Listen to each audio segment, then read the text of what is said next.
अब हम बात करते हैं इलेक्ट्रिक मोटर की। सबसे पहले समझते हैं इलेक्ट्रिक मोटर है क्या, इसकी डेफिनेशन क्या है। So a motor is a device which converts the electrical energy into mechanical energy.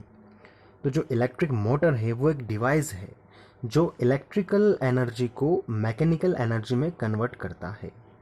ठीक है, अब आपको पता होना चाहिए इलेक्ट्रिकल एनर्जी क्या होती है, मैकेनिकल एनर्जी क्या होती है।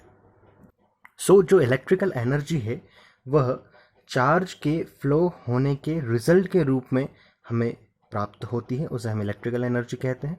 जब चार्ज फ्लो करते हैं उस वक्त की बात है। और मैकेनिकल एनर्जी जो है वह ऐसी एनर्जी होती है बेटा जब कोई ऑब्जेक्ट अपने मोशन या फिर पोजीशन से रिप्रेजेंट करता है, या उसके कारण जो एनर्जी होती है किसी भी ऑब्जेक्ट के मोशन से या फिर पोजीशन से। हम कह दें कि जो सम होता है काइनेटिक एनर्जी और पोटेंशियल एनर्जी का, वह भी मैकेनिकल एनर्जी कहलाता है। तो हम बोल रहे हैं कि इलेक्ट्रिकल एनर्जी को जो मैकेनिकल एनर्जी में कन्वर्ट कर दे उसे इलेक्ट्रिक मोटर कहते हैं। ठीक है, अब प्रिंसिपल की बात करते हैं।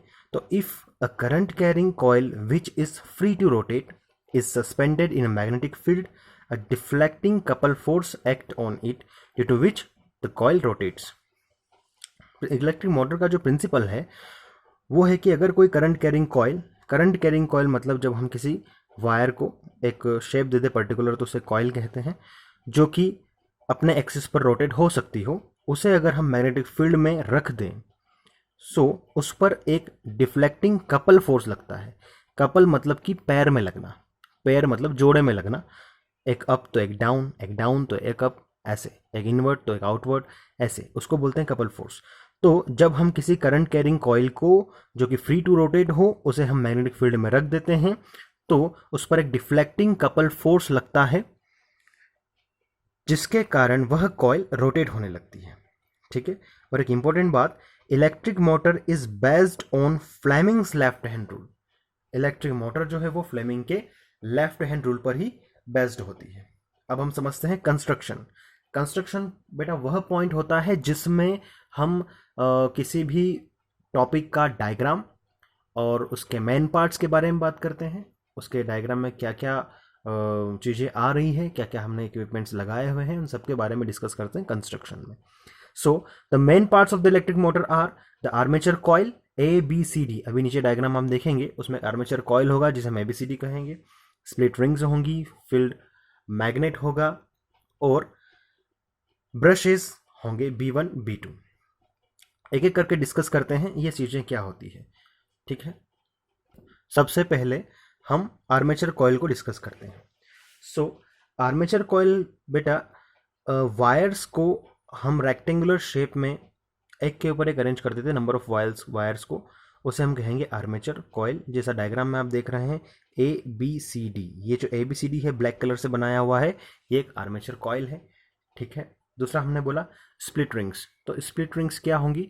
स्प्लिट रिंग्स होंगी जब हम किसी भी एक मेटेलिक रिंग को जब हम बीच में से उसको हाफ कर दें, दो पार्ट में डिवाइड कर दें, तो जो उसके दोनों पार्ट्स बचते हैं इसको बोलना स्प्लिट हो गई। वो एक स्लिप रिंग को हमने दो भाग में डिवाइड किया तो उसे हमने कहा स्प्लिट रिंग।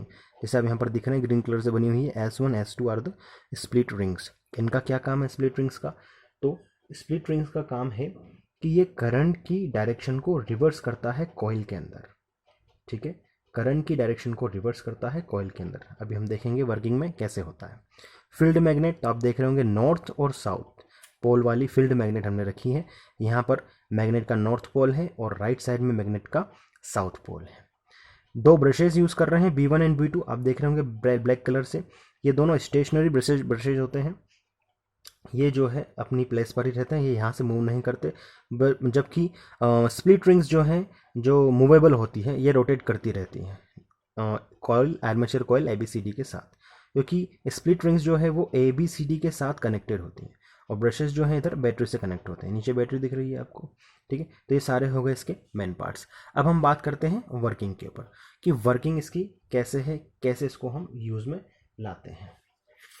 तो देखिए, सबसे पहले यहाँ पर हमने एक आर्मेचर कॉइल, इसको हमने मैग्नेटिक फील्ड में प्लेस्ड कर दिया है जो कि अपने एक्सिस पर घूम सकती है, क्लॉकवाइज भी और एंटी क्लॉकवाइज भी।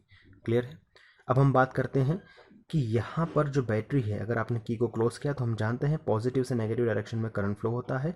तो करंट यहाँ से फ्लो होना स्टार्ट होगा पॉजिटिव से, B1 ब्रश में जाएगा, B1 ब्रश से होते हुए A से B, B से C, C से D और फिर B2 ब्रश में आते हुए फिर से बैटरी में इंड्यूस्ड हो जाएगा।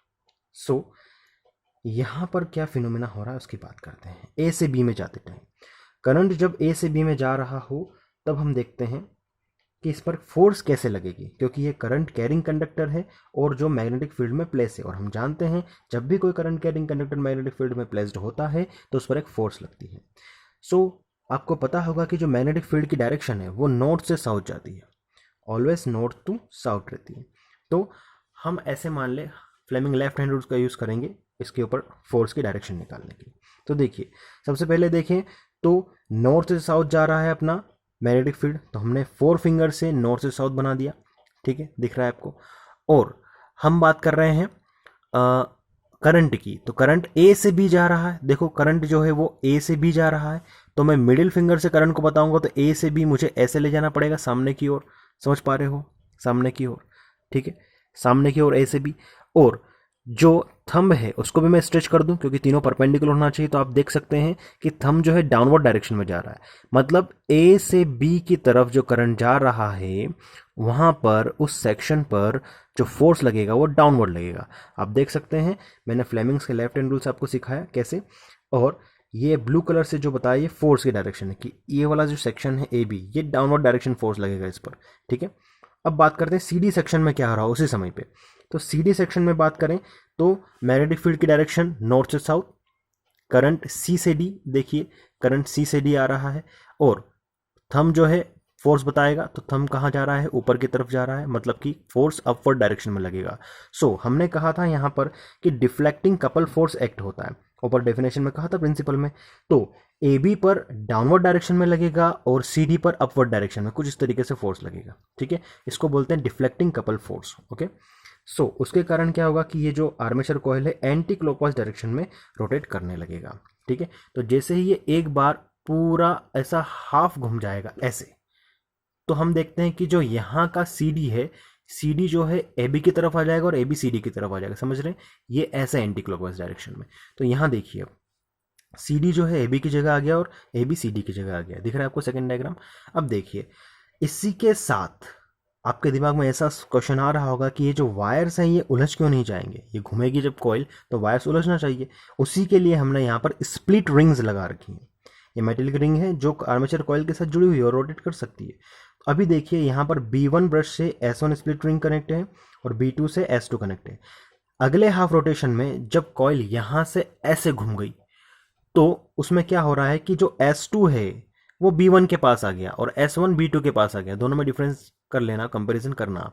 अब देखिए फिर से यहाँ पर देखिए पॉजिटिव से जो करंट जा रहा है B1 से होते हुए यहाँ जाएगा D से C, C से B, B से A और फिर B2 में होते हुए फिर से बैटरी में आ जाएगा। यहाँ पर देखते हैं यहाँ क्या हो रहा है, तो D से C में जब करंट जा रहा था तो हम देखते हैं मैग्नेटिक फील्ड जाएगी नॉर्थ से साउथ, तो ये नॉर्थ से साउथ मैग्नेटिक फील्ड, करंट की डायरेक्शन जाएगी सी से डी, सॉरी D से C। सो ऐसे D से C जा रही है और थंब जो है वो फोर्स बताएगा, थंब को भी स्ट्रेच किया मैंने, तो देख रहे हैं डाउनवर्ड डायरेक्शन में फोर्स लग रहा है डीसी पर, तो यहाँ पर डाउनवर्ड डायरेक्शन में फोर्स लगेगा। और ऐसे ही यहाँ पर बी ए पर देखिए नॉर्थ से south magnetic field, current B से ए और थंब ऊपर की तरफ जा रहा है, मतलब कि अपवर्ड डायरेक्शन में फोर्स लगेगा यहाँ पर। तो यहाँ पर भी एक कपल फोर्स एक्ट हो रहा है नीचे और ऊपर, तो इसके कारण ये जो यहाँ वाला हिस्सा था ऐसा हमने बोला, ठीक है, ये हिस्सा फिर ऐसे हो जाएगा, मतलब जो ए से जो बी जा रहा है वो फिर से इधर आ जाएगा, ठीक है, समझ रहे हैं, यहाँ पर आ जाएगा रोटेशन के बाद, क्योंकि ये एंटी क्लॉकवाइज घूम जाएगा। समझ में आया क्या, मतलब कि यहाँ पर था फिर ये ऐसे होगा, ठीक है, फिर ऐसे, मतलब लगातार लगातार ये एंटी क्लॉकवाइज घूमते जाएगा और सर्कुलर मोशन करने लगेगा, अपनी एक्सिस पर रोटेट होते जाएगा होते जाएगा होते जाएगा। क्लियर है। अब हमारे दिमाग में क्वेश्चन आता है कुछ चीज़ों के बारे में, जैसे ब्रश का क्या काम है, स्प्लिट रिंग का क्या काम है, ठीक है, तो उनको थोड़ा थोड़ा एक करके डिस्कस कर लेते हैं। वर्किंग पूरी समझा दी मैंने, ठीक है। और ऐसे ही अगर हम एग्ज़ाम में भी लिखते हैं, क्वेश्चन आता है अगर, तो बिल्कुल कोई नंबर नहीं कटने वाला है, सब कुछ अच्छे से होगा। डायग्राम भी सही बनाइएगा और इसकी वर्किंग जो है वो थ्योरी आप लिख लीजिएगा कि कैसे इसकी वर्किंग लिखना है, ठीक है। जैसे हम कह रहे हैं कि जो ब्रश है उनका क्या काम है, उसके बारे में बात कर लें। देखिए ब्रश तो स्टेशनरी है, अपनी जगह पर है, वो मूव नहीं करते, ब्रश यहीं है और स्प्लिट रिंग उससे जुड़ी हुई है, ठीक है। स्प्लिट रिंग घूमती है अपनी जगह पर ऐसे, लेकिन ब्रश वहीं रहेगा। सो ब्रश का काम जो है वो है इलेक्ट्रिक करंट को पास होने देना रोटेटिंग वायर और स्टेशनरी वायर। अब स्टेशनरी वायर कौन से हैं, जो बैटरी से लगे हुए हैं सारे स्टेशनरी वायर। रोटेटिंग वायर जो आर्मेचर कॉइल में, तो जो रोटेटिंग वायर हैं और स्टेशनरी वायर हैं, इन दोनों के बीच में करंट का आदान प्रदान कौन करता है, ये ब्रशेस करते हैं, ठीक है, पहली बात। दूसरी बात, ये जो ब्रश हैं ये कार्बन के बने होते हैं, इनको हम कार्बन ब्रशेस भी कहते हैं। क्यों कार्बन के बने होते हैं, क्योंकि सबसे पहले तो कार्बन एक अच्छा लुब्रिकेंट माना जाता है, कार्बन का मेल्टिंग पॉइंट भी हाई होता है, और कार्बन जो है वो सॉफ्ट मेटल है इन कंपेरेटिव टू कॉपर वगैरह। सो हम दूसरे मेटल का यूज़ करेंगे तो कोई मतलब नहीं, क्योंकि वो सॉफ्ट मेटल्स नहीं होती हैं, कार्बन जो सॉफ्ट मेटल है, ठीक है। सो कार्बन ब्रशेस इसमें यूज़ किए जाते हैं, क्लियर है। और स्प्लिट रिंग का हम बता चुके हैं कि करंट की डायरेक्शन को रिवर्स करती है। कैसे करती है, हमने देखा कि यहाँ पर करंट जा रहा था ऐसे ए से बी, सी से डी, और मतलब B1 से B2, कहने का मतलब है B1 से B2 ऐसा करंट जा रहा था। अब करंट की डायरेक्शन को यही रखना है हमें, B1 से B2। अगर करंट की डायरेक्शन पलट गई तो जो है मोटर का पूरा फिनोमेना बदल जाएगा, क्योंकि ये एक पोजीशन में नहीं घूम पाएगी, एक डायरेक्शन में नहीं घूम पाएगी। जैसे अभी एंटी क्लॉकवाइज घूम रही है मोटर, ऐसे ऐसे ऐसे एंटी क्लॉकवाइज घूम रही है, तो ये एंटी क्लॉकवाइज नहीं घूम पाएगी अगर ये करंट का डायरेक्शन एक जैसा नहीं रहा तो। जैसे मान लीजिए थोड़ी देर के लिए अगर करंट एक बार B1 से B2 आया, एक बार B2 से B1 चले गया, तो एक बार मोटर ऐसे घूमेगी और एक बार मोटर ऐसे घूमेगी, समझ रहे हो। तो ये एक कोई सा भी कंप्लीट रोटेशन नहीं कर पाएगी, ना क्लॉकवाइज ना एंटी क्लॉकवाइज। सो ऐसा ना हो इसके लिए हम क्या करते हैं, S1 N2 स्प्लिट रिंग्स लगाते हैं। होता क्या है, इसकी वजह से करंट की डायरेक्शन यहाँ पर रिवर्स हो जाती है। कैसे, पहले जा रहा था A से B, B से C, C से D, इस तरीके से, ठीक है, S1 में से होते हुए S2 जा रहा था, लेकिन यहाँ पर S2 से S1, क्योंकि S2 इधर चले गया है और S1 इस तरफ आ गया है, ठीक है। उससे क्या हुआ कि ये जो आर्मेचर कॉइल के एंड्स पलट गए हैं, ये एंड्स पलटने के साथ करंट की डायरेक्शन B1 से B2 ही रही, वो चेंज नहीं हो पाई, जिसकी वजह से जो हमारी आर्मेचर कॉइल है वो एंटी क्लॉकवाइज डायरेक्शन में घूमती रहती है। सो ये था बेटा आपका पूरा इलेक्ट्रिक मोटर। मुझे आशा है कि समझ में आया होगा सबको, और पढ़ते रहो इसको। एक बार इसका स्क्रीनशॉट भी ले सकते हैं आप लोग, ठीक है, पॉज करके वीडियो को। और सबसे अच्छा तरीका होता है वीडियो को पढ़ने का कि आप कॉपी पेन लेकर बैठें, जिससे कि आप इसके नोट्स भी अपने खुद से बना सकें। Thank you.